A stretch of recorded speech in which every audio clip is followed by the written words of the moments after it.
Dear students, welcome to your social science class. Today we will continue our chapter Socialism in Europe and Russian Revolution. Russian Revolution कब हुई थी? It refers to decline of monarchy in February 1917 and lead to revolutionary event in October 1917. तो इसका monarchy system था हमारा Russia के अंदर और वहाँ पर ज़ार निकोलस सेकंड ने रूल आउट किया था। रशियन एम्पायर थे वो 1914 के टाइम में। Russian Revolution is the collective term for the series of revolutions in Russia in 1905. ये 1905 से लेकर 1917 तक चली थी।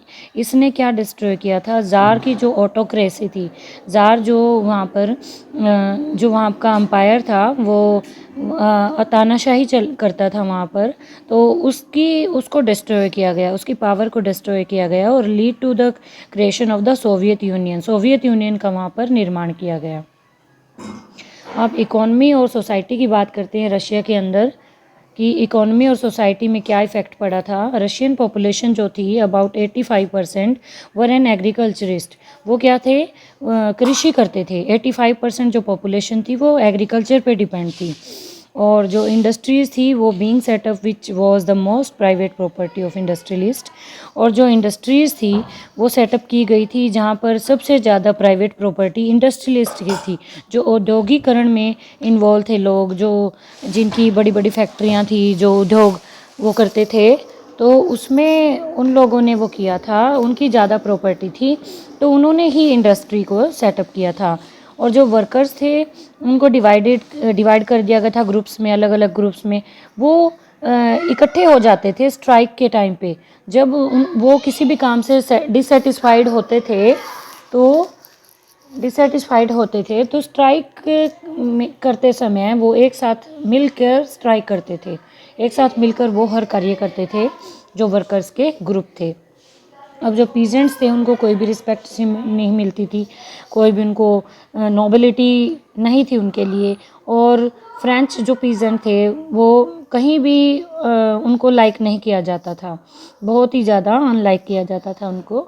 और रशियन पीजेंट थे वे यही एक पीजेंट कम्युनिटी थी जिसकी ज़मीनों को ले लिया गया था और उनको जो उनकी कम्युनिटी थी उनको डिवाइड भी कर दिया गया था, तो उनको बिल्कुल भी बराबरी का दर्जा नहीं दिया गया था और उनके साथ बहुत ही अन्याय किया जाता था। और जो समाजवाद है रशिया के अंदर, सोशलिज़म की बात करते हैं हम, सभी पॉलिटिकल पार्टीज़ वो क्या थी? इलीगल थी रशिया के अंदर 1914 से पहले। और जो रशियन सोशलिस्ट डेमोक्रेटिक जो लेबर पार्टी थी वो फ्रेम की गई थी, वो बनी थी 1898 में, 1898 में बनकर तैयार हुई थी Russian socialist democratic labour party. ये वेरी शॉर्ट में आ जाता है डियर स्टूडेंट्स ऐसा क्वेश्चन, तो आप ध्यान से सुनना और इस चैप्टर को ध्यान से देखना है आपने। And it struggle to give peasants their rights. और जो ये स्ट्रगल हुआ था पीजेंट्स का, इसने क्या दिया था कि लोगों के अधिकारों को, यानी कि उनको right over the land that belong to nobles, ताकि उनको सम्मान दिया जाए और उनकी ज़मीनें उनको वापस लौटा दी जाए। तो इसीलिए उन्होंने जो ये डेमोक्रेटिक लेबर पार्टी थी, ये जो फ्रेम की गई थी, इसके लिए उन्होंने बहुत स्ट्रगल किया था। और जो लैंड थी वो डिवाइड कर दी गई थी पीजेंट्स के अंदर पीरियडिकली, यानी कि टाइम टू टाइम उनको बांटा गया था लोगों के अंदर, और which makes them natural socialist. तो उससे वो क्या बने? एक सामान्य तौर पर एक ऐसे समाजवादी बने लोग जिन्होंने क्या किया? It felt that the peasant and not workers would be the main source of the revolution. जो कि उसका वर्कर्स ही नहीं बल्कि किसान भी सभी इस रेवोल्यूशन का एक मुख्य हिस्सा बन गए थे। और जो लेनिन था, लेनिन उस बात के लिए एग्री नहीं था क्योंकि उसने ये सोचा था कि he felt that peasants were not one of the social group. वो पीजेंट्स को क्या मानता था? वो समाज का एक हिस्सा नहीं मानता था, समाज का एक कोई भी ग्रुप उसको नहीं माना जाता था पीजेंट्स के ग्रुप को। तो डियर स्टूडेंट्स, हम इस चैप्टर को कंटिन्यू करेंगे अपनी नेक्स्ट वीडियो में। Thank you.